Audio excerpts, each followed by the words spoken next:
मित्रों, वाराणसी से सटे मिर्ज़ापुर, सोनभद्र और चंदौली बहुत ही खूबसूरत ज़िले हैं। यहाँ पहाड़ियाँ हैं, जंगल हैं और झरने हैं। झरने तो यहाँ की सुंदरता को चार चांद लगा देते हैं। इसी में एक झरना है सिद्धनाथ की दरी, जो मिर्ज़ापुर के शक्तिसगढ़ में स्थित है। इससे पहले मैंने आपको चंदौली के देवदरी और राजदरी की सैर कराई थी, तो आइए अब चलते हैं सिद्धनाथ दरी की ओर। यह वाराणसी से लगभग 45 किलोमीटर दक्षिण है। हम वाराणसी के BLW चुनार मार्ग को पकड़ लिए। BLW को पहले DLW कहा जाता था। शहरी क्षेत्र को छोड़ते हुए हम अदलपुरा पहुंचे। अदलपुरा में शीतला माँ का बड़ा विख्यात मंदिर है। यहाँ से हम चुनार की ओर बढ़े। चुनार का किला भारत के प्राचीनतम किलों में से एक है और रहस्य की कहानियों से भरा है। देवकीनंदन खत्री के उपन्यास चंद्रकांता का यह महत्वपूर्ण हिस्सा है।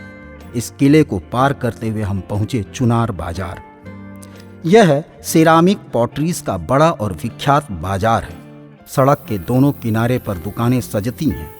यहाँ तमाम मूर्तियों को बनते हुए भी देखा जा सकता है। लौटते समय यहाँ कुछ खरीदारी की जा सकती है। यहाँ थोड़ी देर रुक कर हम रेलवे लाइन पार किए और मिर्ज़ापुर रोड पर पहुँच गए। दुर्गा मंदिर मोड़ से सिद्धनाथ दरी के लिए सीधी सड़क गई है।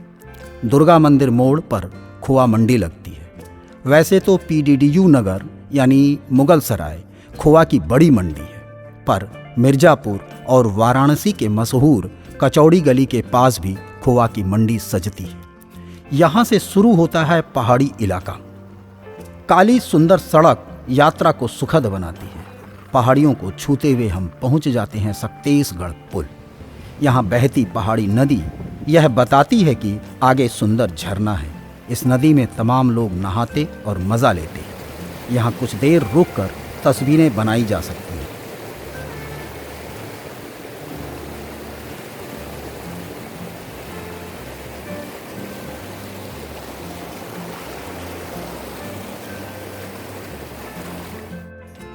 यहाँ से हम पहुँच गए प्रातः स्मरणीय परमहंस आश्रम, जो परम पूज्य अड़गड़ानंद जी का आश्रम है। हमने यहाँ मत्था टेका। समय हो तो आश्रम में जाकर नमन करना चाहिए। ये भारतीय संत परंपरा के संवाहक हैं।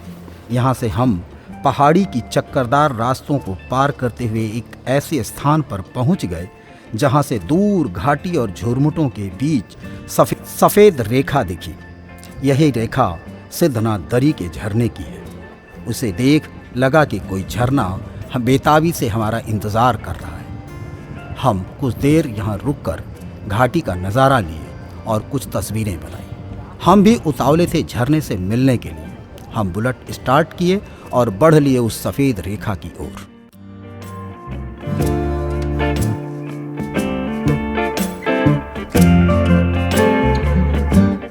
लगभग 2 किलोमीटर चलने के बाद चिकनी काली सड़क को छोड़कर हम मुड़ गए जंगली लाल सड़क की ओर। छोटी छोटी चाय नमकीन की दुकानों के बीच मैदान में बुलेट खड़ी कर सीढ़ी वाले रास्ते से दरी की ओर चल दी। वास्तव में बेहद खूबसूरत दृश्य। यहाँ का दृश्य देख नहीं लगा कि हम वाराणसी से महज 45 किलोमीटर दूर हैं। सिद्धनाथ की दरी वाराणसी और आसपास के क्षेत्र में रहने वाले लोगों के लिए सस्ता तथा कम समय में घूमने वाला बेहतरीन पर्यटन स्थल है, जहां हम पहुंच चुके थे।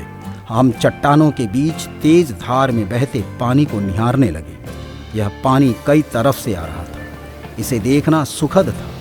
पत्थरों से टकराकर कल कल बहते पानी में तमाम लोग स्नान, मस्ती और उछल कूद कर रहे थे।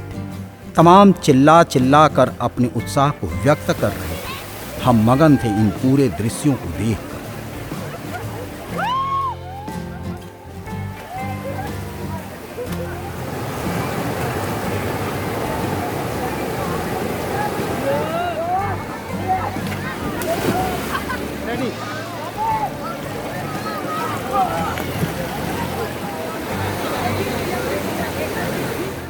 गर्मी और उमस ज्यादा थी, पर चारों तरफ निनाद करता पानी गर्मी के एहसास को कम कर रहा था। सिद्धनाथ की दरी में आसपास की पहाड़ियों की 5 नदियां मिलती हैं, जो पत्थरों से टकराते हुए गहरे खाई में मिल जाती हैं और मनोहर झरने का रूप ले लेती हैं।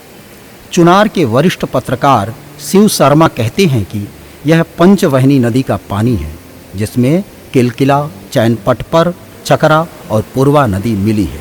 आगे चलकर इसमें दो भक्सी और बरही नदी मिल जाती है, जो जरगो नदी के रूप में तब्दील हो जाती है, जिसका पानी इमलिया चट्टी में बने विशाल जरगो बांध में एकत्रित होकर विभिन्न नहरों के माध्यम से खेतों की सिंचाई के लिए चला जाता है।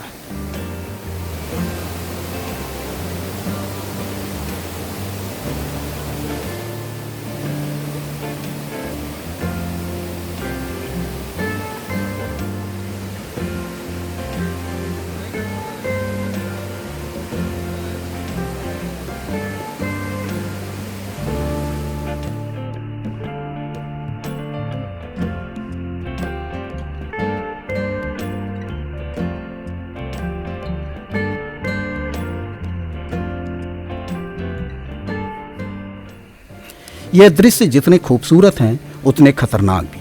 थोड़ी सी भी असावधानी होने पर बड़ी दुर्घटना हो सकती है। इन दृश्यों का आनंद लेने के बाद सिद्धनाथ बाबा के मंदिर की ओर हम चल दिए, जिनके नाम पर इस दरी का नाम पड़ा है। दरी के जल प्रवाह को पार करके कुछ दूर चलने के बाद खाई में सीढ़ीदार रास्ते से उतरकर उस गुफा में पहुंच गए, जो उनका मंदिर है। कहते हैं कि बाबा इस गुफा में साधना करते थे।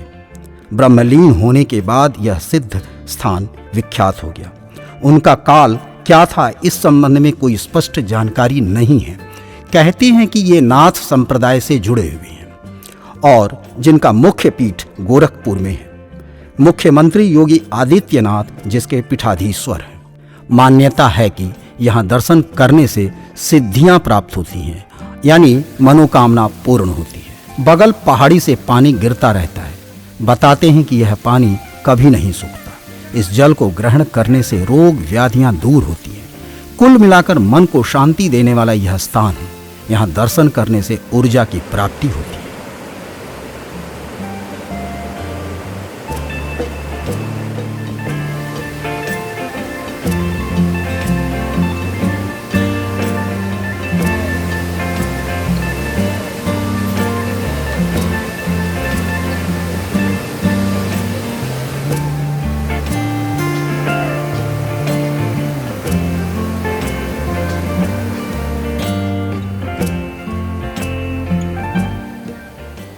इन सब दृश्यों को देखते हुए काफी समय बीत गया।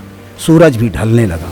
हम लोगों ने खाना खाया, जिसे साथ लेकर गए थे। फिर चहलकदमी करते हुए शोर मचाती जलधाराओं और प्रपात को देखे।